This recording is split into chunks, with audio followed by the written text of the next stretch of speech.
Hello friends, आज मैं आपके सामने एक पूरा मॉडल क्वेश्चन पेपर, जिसको आप बोल दो, एक पूरा प्रश्न पत्र आपके सामने प्रदर्शित कर रहा हूं, जिसमें कुछ 1 नंबर के क्वेश्चन भी है, कुछ 3 नंबर के, कुछ 5 नंबर के, कुछ 8 नंबर के। जैसा आपका प्रश्न पत्र आता है उसी तरह का एक प्रश्न पत्र आपके सामने प्रदर्शित कर रहा हूं और उसको मैं यहाँ पर आपके सामने हल भी करूंगा।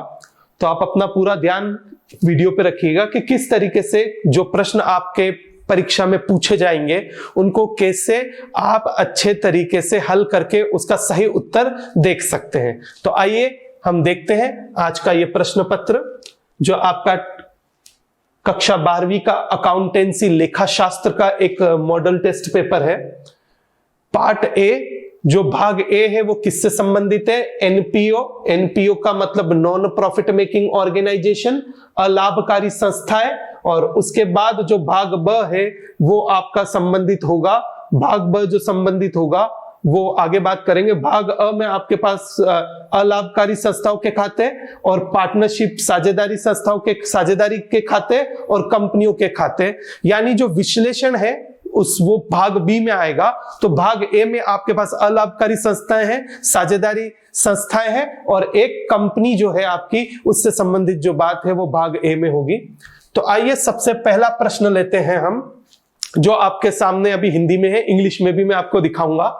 दिशा तथा आभा एक फर्म में क्या है? साझेदार थे। 2 पार्टनर है, दिशा और आभा। फर्म के लाभ में 1/5 भाग के लिए फरद को एक नया साझेदार बनाया गया। एक नए साझेदार की क्या की गई है? फर्म में एंट्री हुई है, उस नए साझेदार को फर्म में लाया गया है, जिसको 1/5 भाग उसको क्या दिया गया है? लाभों में दिया गया है। फरद अनुपातिक पूंजी लाया। अनुपातिक का मतलब होता है प्रोपोर्शनेट कैपिटल। सभी समायोजनों के पश्चात दिशा और आभा जो पहले साझेदार थे उनकी पूंजी 64,000 और 46,000 थी। आपसे ये पूछा गया फरद द्वारा लाई गई पूंजी थी। तो पहले तो सबसे पहले आपको फर्म की कुल पूंजी की गणना करनी होगी और फर्म की कुल पूंजी की गणना करने के बाद उसमें 1/5 भाग जो है वो फरद लेकर आएगा, ऐसा आपको बोला गया है। इसी प्रश्न को यदि इंग्लिश में देखें तो ये देख लीजिए, Disha and Abha were partners in the firm, Farad was admitted in a new firm for 1/5 share in the profits of the firm. Farad brought proportionate capital, अनुपातिक पूंजी लेकर आया। Capital of the Disha and Abha after all adjustments were 64,000 and 46,000 respectively. Capital brought by Farad was, capital Farad कितना लेकर आया ये आपको बताना है। तो यहां पर सबसे पहले आपको क्या निकालनी पड़ेगी? फर्म की कुल पूंजी, कि फर्म की कुल पूंजी कितनी थी। यदि आप फर्म की कुल पूंजी के बारे में पता कर लेंगे तो आपको पता चल जाएगा कि फरद कितनी पूंजी लेकर आया। फर्म की कुल पूंजी निकालने के लिए अभी आपके पास दिशा और आभा इन दोनों की पूंजी समायोजनों के पश्चात दी हुई है। तो सबसे पहले मैं दिशा की पूंजी ले लेता हूं। दिशा की जो पूंजी है वो आपके सामने दी हुई है। दिशा की पूंजी जो है वो 64,000 रुपए है, ये 64,000 रुपए मैंने लिख दी। उसके बाद में आभा, आभा की पूंजी, आभा की पूंजी 46,000 रुपए है। इन दोनों की पूंजी कुल मिलाकर कितनी है? यदि आप बोले इन दोनों की कुल पूंजी, दिशा और आभा की कुल पूंजी जो है वो 1,10,000 रुपए आई। अब ये दिशा और आभा की है, इसमें फरद शामिल नहीं है। तो अब इस कुल पूंजी को आप ये देखिए, यदि 1/5 भाग आप फरद को दे दोगे तो शेष लाभ कितना बचेगा? शेष लाभ जो होगा वो 1 में से 1/, क्योंकि कुल लाभ जो होता है वो क्या माना जाता है? 1 माना जाता है। यदि आप उसमें से 1/5 फरद को दे दोगे तो शेष जो बचेगा वो कितना बचेगा? 4/5। इस 4/5 को कौन बांटेंगे? इस 4/5 को दिशा और आभा बांटेंगे, क्योंकि आपने फरद को पहले से 1/5 दे दिया। तो जो बचेगा वो दोनों कौन बांटेंगे? दिशा और आभा दोनों बांटेंगे। यानी इस 4/5 भाग के लिए जो पूंजी है वो कितनी है? 1,10,000 रुपए है वो 4/5 भाग की पूंजी है, क्योंकि इन दोनों का मिलाकर दिशा और आभा दोनों का मिलाकर जो भाग होगा वो 4/5 होगा। और 4/5 के लिए जो पूंजी है वो आपके सामने कितनी है, 1,10,000 रुपए है। तो इसके माध्यम से आप फर्म की कुल पूंजी की गणना करेंगे, जिसके आपको सबसे पहले फर्म की कुल पूंजी निकालनी है। तो 4/5 के लिए 1,10,000 रुपए है, तो फर्म की कुल पूंजी जो होगी उसका 4/5 भाग कितना हो रहा है, 1,10,000 रुपए हो रहा है। तो फर्म की कुल पूंजी कितनी होगी, फर्म की कुल पूंजी कैसे निकालेंगे, 1,10,000, ये 5 इधर भाग में है तो उधर गुणा में चला जाएगा, और 4 गुणे में है तो 4 किस में चला जाएगा, भाग में। यानी आप इसको इधर से उधर शिफ्ट करेंगे तो 5 गुणे में और 4 भाग में बदल जाएगा। इसकी गणना यदि आप करोगे तो इसका आंसर आएगा 1,37,500 रुपए। ये 1,37,500 रुपए क्या है, एक तरीके से फर्म की कुल पूंजी है।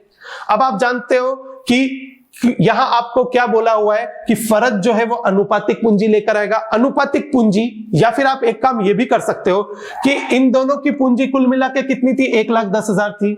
यदि फर्म की कुल पूंजी 1,37,500 होगी तो बाकी जो बचा हुआ है वो कौन लेकर आएगा, फर्द लेकर आएगा। तो यहां जो बचा हुआ है वो आपके सामने 27,500 है, यानी बी विकल्प जो है वह विकल्प जो है आपका वो बिल्कुल सही है।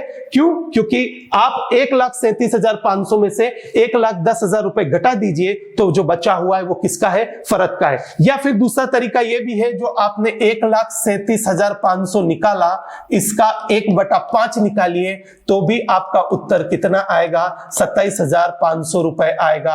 यानी फर्द द्वारा लाई गई पूंजी कितनी होगी, 27,500 रुपए होगी। तो ये प्रश्न 1 नंबर का है, लेकिन इसमें आपको गणना करनी पड़ेगी, क्योंकि कुछ प्रश्न ऐसे होंगे जिसका उत्तर आपके सामने डायरेक्ट यानी प्रत्यक्षता आ जाएगा। कुछ के लिए आपको कुछ गणना करनी पड़ेगी और गणना करके आपको उसका उत्तर ढूंढना पड़ेगा। मुझे लगता है आपको इसका उत्तर समझ में आ गया होगा। आइए अब दूसरे प्रश्न के ऊपर चलते हैं। जो दूसरा प्रश्न है वो आपके सामने ये रहा, निम्न में से कौन सी पूंजीगत प्राप्ति नहीं है, पूछा गया है। What is not a capital receipt, English में भी दिखाऊंगा मैं आपको। खेल कूद प्रतियोगिता के लिए दान मिला, ये पूंजीगत प्राप्ति होती है, क्योंकि ये दान किसके लिए मिला है, खेल कूद प्रतियोगिता के लिए मिला है, तो ये पूंजीगत प्राप्ति है। क्योंकि आपने समझा होगा, दान जो होता है यदि उसके लिए कुछ ना कहा जाए तो वो क्या, आयगत प्राप्ति है। लेकिन दान यदि कोई स्पेसिफिक हो, विशिष्टतः किसी के लिए दिया जाए तो वो पूंजीगत प्राप्ति होता है। तो यहां दान आपके लिए, खेलकूद के लिए। भवन कोष के लिए दान, अब भवन कोष भवन बनाने के लिए, तो ये भी पूंजीगत प्राप्ति है। आजीवन सदस्यता शुल्क, लाइफ मेंबरशिप फी, ये भी कैपिटल रिसिप्ट यानी पूंजीगत प्राप्ति है। प्रवेश शुल्क, जिसको एंट्रेंस फीस बोलते हैं, देखिए आपको पता होगा कि जो भी पूंजीगत प्राप्तियां हैं वो हम तुलन पत्र यानी चिट्ठे में दिखाते हैं, और जो भी आयगत प्राप्तियां हैं उसको हम कहां दिखाते हैं, एक तरीके से जितनी आयगत प्राप्ति है उसको हम इनकम एंड एक्सपेंडिचर अकाउंट, आय व व्यय खाते में दिखाते हैं। तो यहां डी जो है आपका प्रवेश शुल्क जो है वो पूंजीगत प्राप्ति नहीं है, क्योंकि प्रवेश शुल्क कब लिया जाता है, किसी भी क्लब या किसी भी संस्था में जहां गेट पे एंट्री होती है, जहां गेट पे प्रवेश होता है, वहीं पर क्या लिया जाता है, प्रवेश शुल्क लिया जाता है। तो ये प्रवेश शुल्क जो है आपका एक तरीके से क्या है, आयगत प्राप्ति है, यानी ये पूंजीगत प्राप्ति नहीं है। इसी प्रश्न को इंग्लिश में भी आप देख सकते हैं, which is not a capital receipt. यहां आपको donation for tournament, donation for building fund, life membership fee और एंट्रेंस फी जो है डी, ये आपका उत्तर क्या माना जाएगा, एक तरीके से सही माना जाएगा, क्योंकि ये पूंजीगत प्राप्ति यानी कैपिटल रिसिप्ट नहीं है। आइए अब आगे देखते हैं तीसरे प्रश्न को। तीसरे प्रश्न में यह पूछा गया है, अधिकृत पूंजी का क्या अर्थ होता है। अधिकृत का मतलब ऑथोराइज्ड कैपिटल।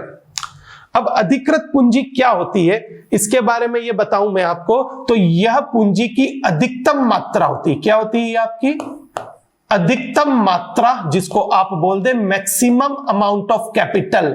अधिकतम मात्रा होती है जिसे कि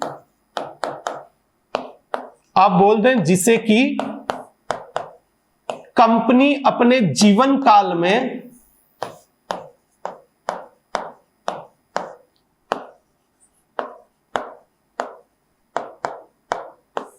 निर्गमित कर सकती है।